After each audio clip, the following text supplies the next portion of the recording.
Oftentimes in my life and what I have found evident in other people's life is what brings the trouble isn't the enemy, it's themselves. That most people's spiritual troubles are self-inflicted.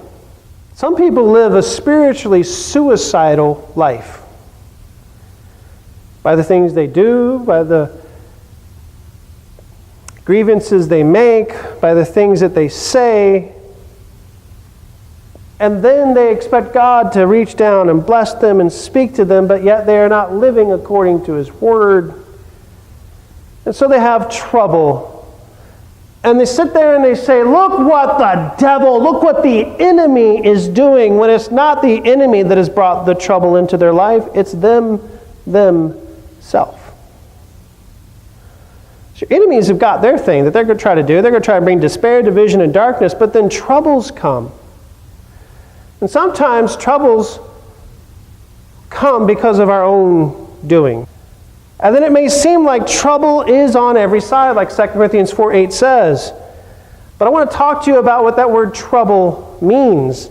Webster's 1828 dictionary defines the word trouble as disturbed,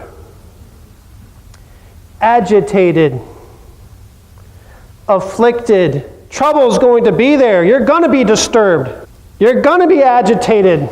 There'll be times when we're going to have afflictions and we'll be annoyed, angered, and upset, but not distressed. It is possible to have trouble without distress. The definition of the word distressed means suffering great pain. He says, yet not distressed, not suffering great pain. Now, we're not talking about being boiled in oil, but man, sometimes Baptists are real good about acting like that's exactly what happened to them, when it's not. Well, he didn't shake my hand, or he looked me in my eye, or he said this, or they did this. And we act like that is the worst thing to ever happen. We act like we're in so much distress, but we're not. Hey, let's be honest, Christian, you're not really suffering great pain. Not like our forefathers did. Get so upset over things sometimes. Get a hangnail over the stupidest things. Don't we? I tell you what, if persecution was to come back to America today, many of us would find out just how spiritual we really are. Some people go around looking for affliction, and then they act like they're in great distress. But my friend, if you're in Christ, you're not in distress. You're not in despair. You're not suffering great pain. I would even go as far to say that those that are burned at the stake would even say they didn't suffer great pain.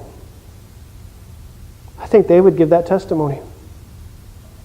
You say, man, what a way to go. You know that had to hurt, yes, but the Lord's grace that He is able to extend to us when we are surrounded on every side overcomes the pain. Another Baptist preacher we told you about, Obadiah Holmes, in the 1600s was arrested and beaten 39 times with a whip in Boston Square.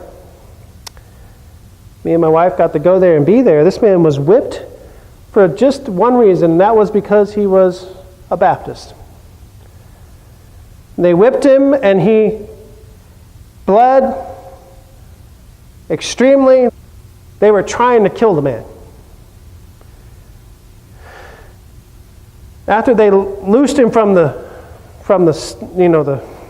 post that he was fastened to, and his men came and held him up, and they carried him off. His back is bleeding. His testimony was that his boots filled with his own blood.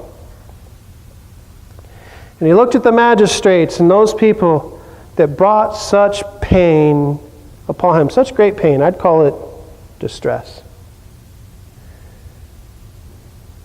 And he says, "You have struck me as with roses."